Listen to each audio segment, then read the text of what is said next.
Okay guys, so right now the replay is broken. I wanted to do a replay commentary of my own game, but it's broken. Like, I don't think nobody can download the replay at this moment. So right now what I'm doing right now is, this is a live game. So I'm going to pick a guy that is worthy watching, maybe Huskar or Dragon Knight since they are the highest rank. And focus on their gameplay and try to learn how they play their hero. Let's focus on Huskar then. 30 seconds to Is this guy's AFK? I think they smoke ganked him and he's gonna die here. Alright. Okay, so what I'm going to do is I'm gonna sort of like cast the game a little bit, but at the same time, I'll try to focus on the one guy that we can learn. Let's see. So I don't think nobody is pro in this game, but they are really decent in ranking. This is a super high level game. Actually, I'm gonna comment on Huskar. This seems interesting. I mean, Shadowfin versus DK matchup is classic, but I think what they're doing right now is they're letting Pango sitting in the safe lane solo and going aggressive tri lane with Huskar, Oracle, and Bounty Hunter. So this is like almost as if you're watching a captain's mode in a pro scene. So this is really high level strategy. So Pango is a safe lane carry, sort of like he has to be an offlaner, but draft wise they decided to do this. If what's gonna happen is you can't really contest Huskar in the lane. It's really hard. The Burning Spear is going to do just too much damage. Like, I know that Phantom Lancer is not an easy guy to beat down in the lane because like he has some Dispel and like Doppelganger, but if you look at Huskar and he has Oracle behind him, this lane is gonna be a hell. And there's also Bounty Hunter roaming contest in this lane as well. So this lane is dead. I mean, Dark Willow and Phantom Lancer, they cannot do anything. Yeah, they have to bring another support too. Shadow Shaman is coming here. Yep. Okay, so I'm actually impressed. They did a really good job in killing Huskar and making us some trade. This was a really good trade. So Huskar, right after dying there, he immediately understands that this is actually crazy. He understands that the lane is not worthy to stay anymore, seeing that he already focused forced Shadow Shaman to TP to the top lane. So this is because Huskar saw that Shadow Shaman TP to the top lane, and by coming here, he does know that there will be no more support rotation, and he's gonna dominate the lane. So this was the plan. So wow, okay, so I'm actually impressed with how fast the game goes, like, and how fast that this guy was able to make the decision that he just made. So Shadow Shaman tipping the top lane was probably the right thing. Well, I think he should probably, well, in terms of, in his perspective, he should have stayed in the top lane, like, since the beginning. But I think he was somewhere else, and then he knew that they were gonna lose the game if he doesn't come to the top lane. So he TP'd the top and killed Huskar, really good move. And Huskar, knowing that he does not have to go top lane anymore, he TP'd the bottom, and now he's getting the last hit, making pressure on the Enigma. So this is really good. Like, if we know that this seems obvious because we're spectating, but if you're actually the one playing the game, it's not easy to make such rotation like this fast, like making the right decisions. So he's tipping again to the top lane, so this guy is playing really good mind games. PL TP to the bottom, which means that they don't have any good heroes to stop Huskar in the top lane. So Huskar came here, another really good rotation. Now that Pango is gonna go back to the bottom lane. Pango can even stay here for a little bit, but yeah, Pango is gonna go to the bottom lane. So this is a super high level.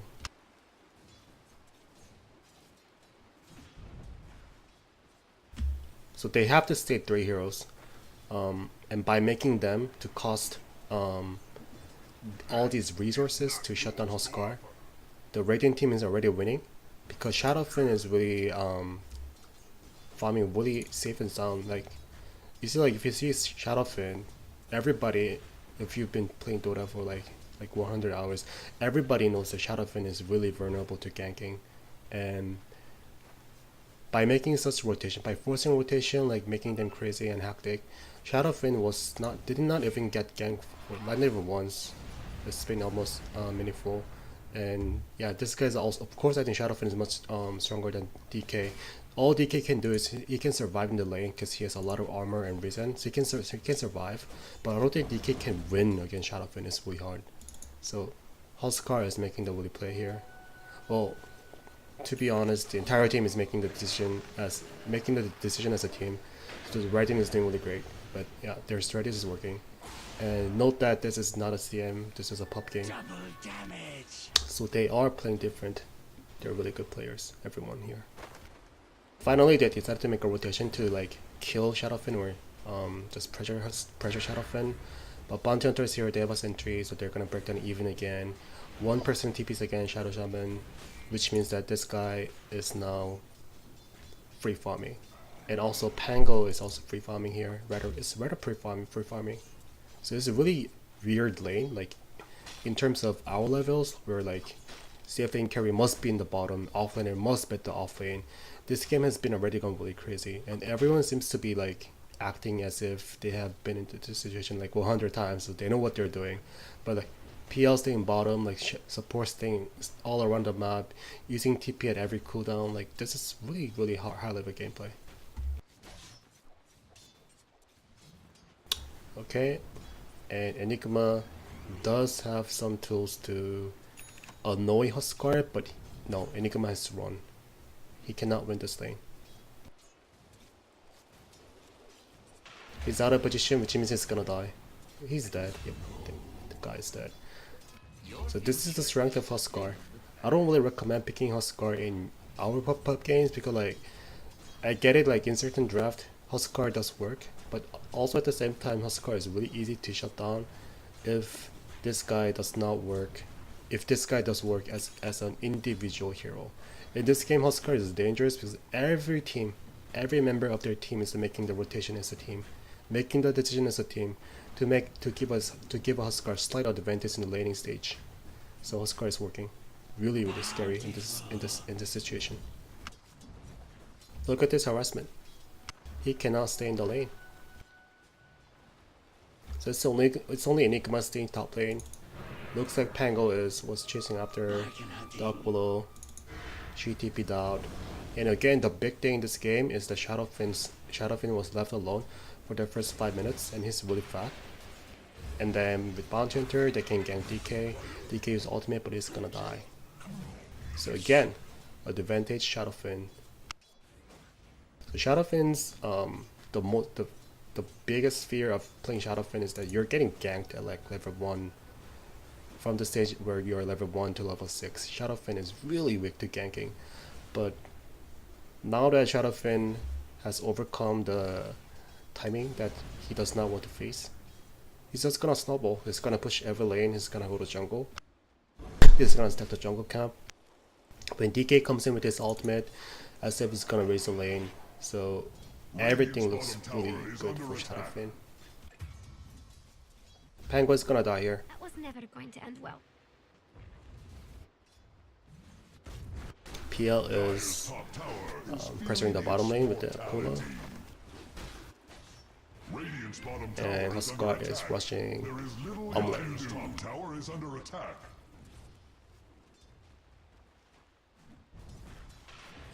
Radiant's middle tower is losing its foundation. Dark Willow is here. Huskar is not level 6 yet, so he still has to stay in the lane and soak up the experience. Looks like DK is making a rotation, so they do want to really kill. They don't want to make some kill. He TP'd out. Nothing. So Shadowfin, knowing that he's alone, is gonna push mid with Akula very fast. All this action is happening really fast. I mean, I would have stayed in the mid, but I think Azef kind of anticipated that DK is gonna come back to the mid and everything's gonna break even, and he decided to roam in. Radiant's middle tower is under attack. Okay, he's gonna go back.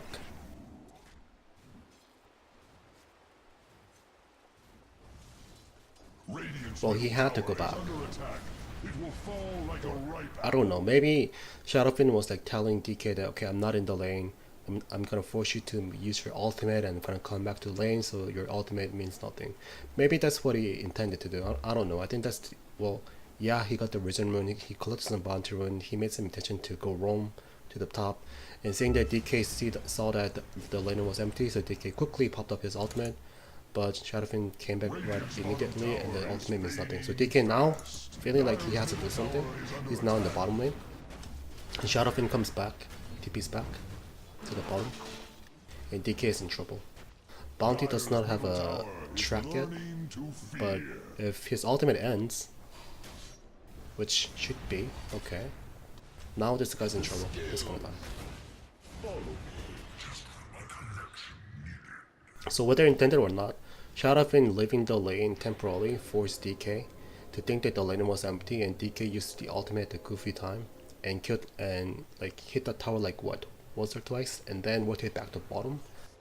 And his ultimate was basically useless, and Shadow Fin TP'd the bottom and killed DK. If this was intended, I'm gonna shit my pants, but I don't think it was like intended at all. It was like half intended and half lucky. Okay, now that Huskar is level 6, they're gonna make another rotation, so Huskar is now in the middle. What this means is that Huskar is saying that I'm level 6, I'm strong enough to handle DK. And Shadow Fin now actually farms faster in jungle. Well, he's gonna jungle and he's gonna come back to the lane whenever he wants to. But they do need a hero that to stand in the middle. Now that Shadow Fin is strong enough to clear the jungle camp with the rage. He's gonna spend a lot of time clearing up the jungle. Oscar is in the middle. Angle is still in the bottom lane, casting his ultimate. Wow, this is perfect ultimate. Looks like somebody's gonna die. Okay, Shackle. No. Okay. I think he's gonna die. Oh my god, that fucking play. Guys, all this play, this is not easy. So Pango knew that he was not getting shackled due to the range, he knew that. But when he got nuked by Phantom Lancer, he knew that he was gonna die because he got slowed and he's gonna get caught by Shackle. So he just turns around right away and kills Shadow Shaman before he dies. Like all that play, it's not easy. This is not easy. Radiant's top tower has fallen. On the bright, like, so the laning stage, like I was talking so much about like how Huskar was dominating the lane, how Radiant was like gaining advantage, but if you actually look at the hero composition, Huskar is definitely not a good hero against Phantom Lancer. Like Phantom Lancer, like you cannot kill Phantom, he already has Diffusal. So PL was able to find the space like while they were making crazy rotation. Phantom Lancer was staying the bottom entire time, and he did make some farm. He was last hitting, he was like killing this guy, like doing the power damage, like almost half damage. So this guy was doing really great, and instead of getting batter free like what all the other PL will do, he got the Diffusal blade right away. Diffusal, power threats, magic wand, and Akula. So all this item by minute 12. This makes him crazy strong, very strong. There is little it can do. They're gonna push. When I was talking about the hero competition, they have the Radiant team has no means to kill Phantom Lancer in the late game. They have like only maybe Shadow Fin. Shadow Fin missed the ultimate, and Phantom Lancer was stunning his ultimate. I mean, they have no AoE. They really don't. He's gonna do that. Phantom Lancer paying attention to the minimap, and now what is gonna do? Oh, he has a haste.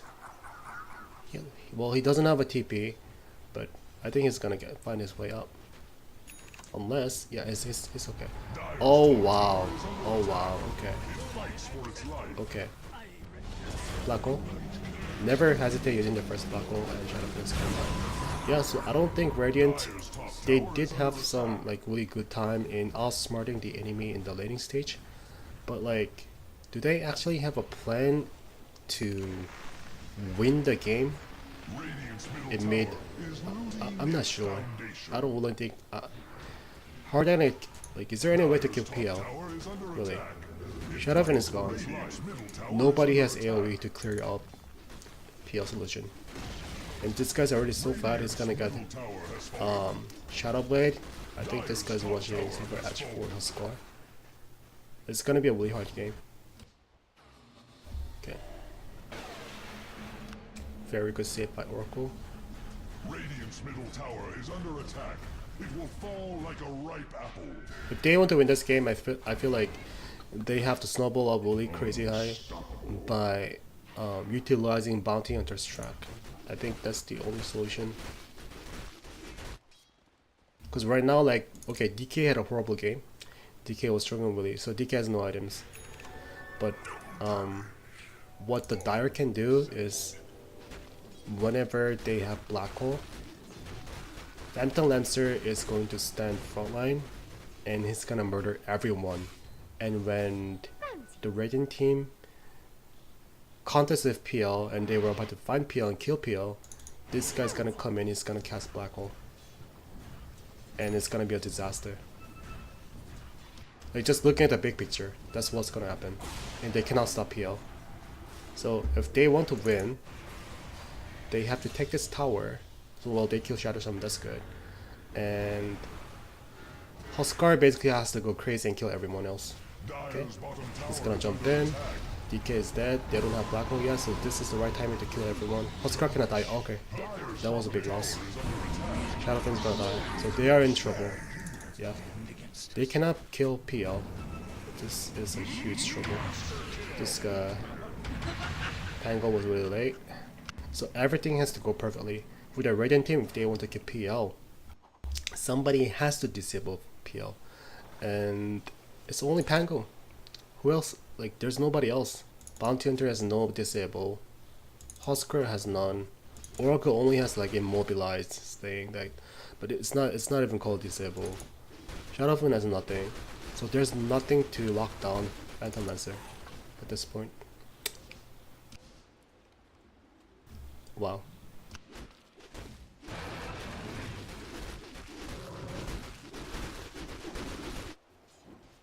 And this guy got Midas.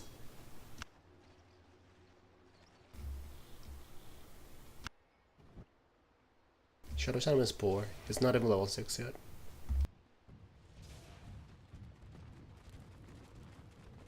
And double stacking. Holy cow. He did, right? Okay, he failed this one. Yeah, it's hard.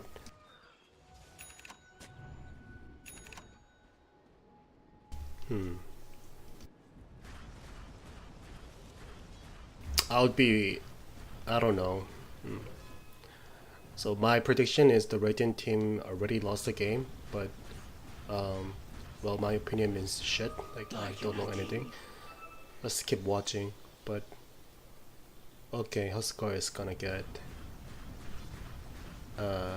Heaven's Harbor. Okay, they're going after Dark Willow. I have to kill her. Alright. Yeah, Jax, I get it. I mean, yeah, like, this guy has a swashbuckle and this can be really good against Phantom Lancer, but I don't think it's gonna be enough. It's not like Pango had a perfect early game, he's now snowballing really hard. It's still gonna be really hard for them.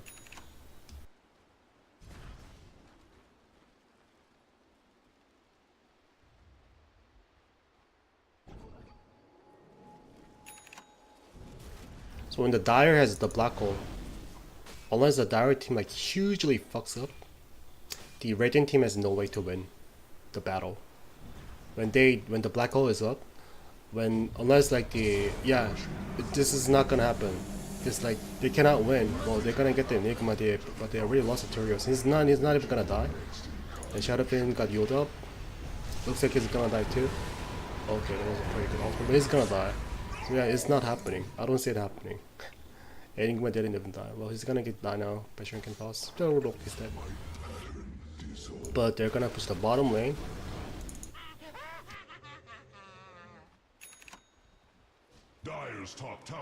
The pace of the game is so fast. The laning stage was already over, and everyone in this game making the right decision, the right rotation, the right play. Like, it's too fast. Even by just spectating, this is just too fast. This is another level. I can definitely tell that.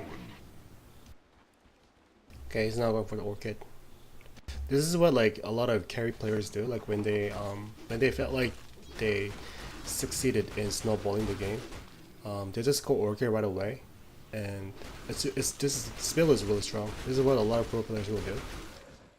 Like whatever the carry hero you're playing, let's say like you're playing Lifestealer, and you manage to find a lot of kills and a lot of objectives, they will consider getting Orchid. It's a really good item. Cause who's who's gonna dispel the, well, in this game I don't think Orchid is gonna work because Oracle is going to dispel anyone, but usually if the basic dispel is a really hardly to find nowadays, so if there wasn't an Oracle, Orchid might have been a perfect item for Phantom Lancer. So I think he was thinking the same thing, but now seeing that this guy knows that Oracle is there, he has basic dispel. PL is just gonna play normally and it's gonna stick to Scotty, but I get it why he was considering getting Orchid in this game. Dire's top tower is under attack. Okay, this is not gonna work. I mean, the only reason they're doing this is that they know that the black hole is on cooldown, but killing Shadow Shaman, this basically does nothing. Like, his kill, the skill, like, it doesn't matter. It really doesn't. So out of anyone they could have found with a trap kill, they just killed like Shadow Shaman, and it does nothing. Radiant's bottom tower is fading fast. So their solution was to do Roshan. This was a smart play. I think this was the second best decision, but the Dire wants to skip them to free Roshan, and PL is already sieging the bottom tower. This looks really bad. Even though they get the Roshan, Black Hole is almost up, and this guy is not gonna like. I don't even think they're gonna kill the Roshan at the right time. Oh my god, and Dogwood was nasty, I guess. And even Dire got the Roshan, so this is like fucking, yeah. And PL found a kill in the bottom lane, solo kill. DK found a kill, so that's a game losing mistake. He popped the dust. What is he gonna do? Just doppelganger. And he just can't find it. No, it's not gonna work. Sad Pango. Well, he's gonna survive, but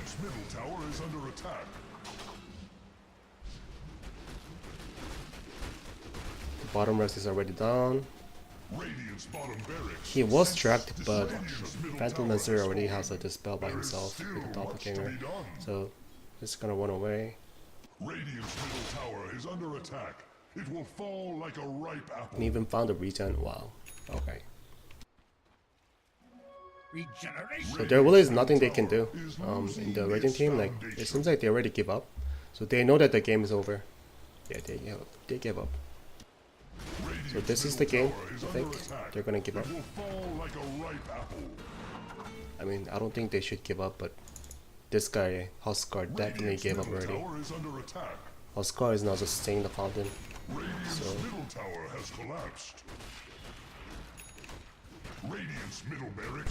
okay, so even though they had got the Aegis and they got the Roshan, I don't think they were gonna win anyways. No.